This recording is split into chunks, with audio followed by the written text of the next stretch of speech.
The 3DS's end looms on the horizon. Let's go! What does it look like?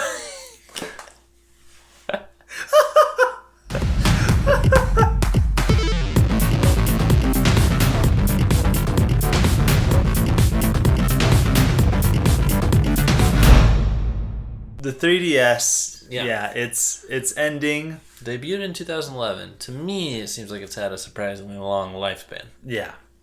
I think so. And the DS line has been around for forever.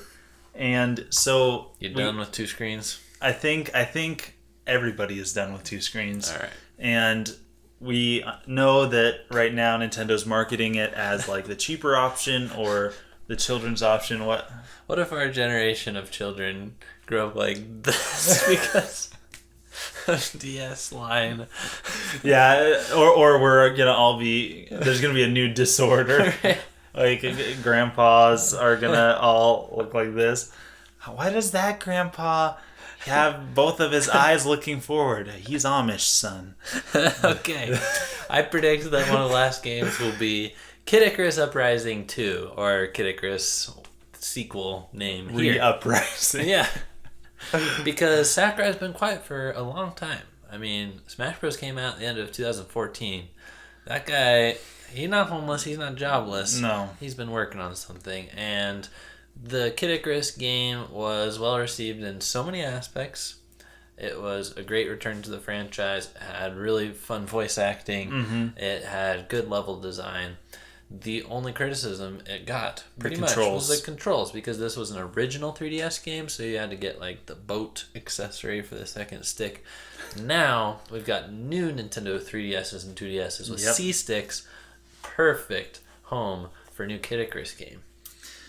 Something that we always want to look out for at the end of a handheld console's lifetime are Pokemon games. Now, we did talk about it in our final games episode where we talked about the last games of each episode. I can't remember if we got to the handhelds or not. We did research it, and surprising number of Pokemon games, at least for the first party releases. Yeah, that's because the Pokemon Company likes the huge install base. Mm-hmm. That's why like Black 2 and White 2 came out on DS instead of 3DS.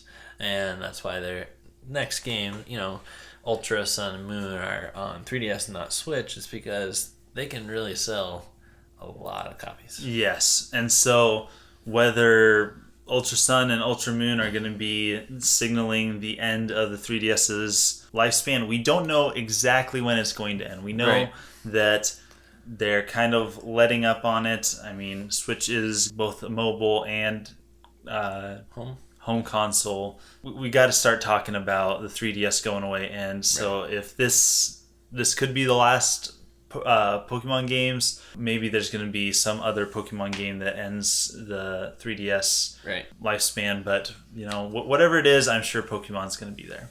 I also expect to see Captain Toad Treasure Tracker. Kind of a port, because a lot of Wii U games are being redone, whether they are coming to Switch or they are coming to 3DS. Mario Maker did, Yoshi's Woolly World did, and I would not be surprised to see Captain Toad Treasure Tracker. Great game. Didn't get a whole lot of talk around it, but it deserved it. So it got love. Again, now with the new models out, Amiibo are compatible right on the touchscreen, and that game had use of the Toad Amiibo, so I could really see a 3DS bundle with that and the figurine. Yes. That's a game that we didn't talk about, is with the Wii U we had so many Amiibo-driven games, like just straight up like Amiibo Tap or Mario's Amiibo Friends or whatever, Mario and Donkey Kong Amiibo Pal, whatever. I don't remember what these games are called, but I mean, I'm sure we can see something like that on 3DS, especially nearing the end of the life cycle. Another thing that we oftentimes see near the end of a handheld console, especially lifespan, is the third-party animated movie tie-ins. They're so plenteous. I mean, if you look at the end of a system's life, like with the Wii, I remember one of the last games that came out for Wii was Yep. it was TV show tie-in, but Avatar: The Last Airbender was like the last game, or one of the last games. I think the last story was the last game, or Pandora's Tower or something like that. But Skyward Sword. That was the last first-party game. Yes. But yeah, they're going to flood the market once again. They're looking for that large install base. Yes. They're looking for a little extra coin. And man, the 3DS install base is big. Yes, but it is huge. Perfect for those anime movie tie-ins because it's basically the same audience. Yeah, 12-year-olds. Yep. They're gonna make some buck off of this. So yes. Be prepared to see all sorts of these popping up. My last prediction is the next entry in the Fashion Whatever series. What? Fashion Strut Your Stuff, Style Savvy 3. This happened to the DS too, didn't it? Well, it was it all a happened. Different. Yeah, it was a different name, but it's the same old junk. So mark my words. Shovelware. That's about all I have to say about that one. Something that we haven't seen in quite a while for the 3DS. I think the last mainline Mario game was Super Mario 3D Land, right? We've had World, some spin-offs.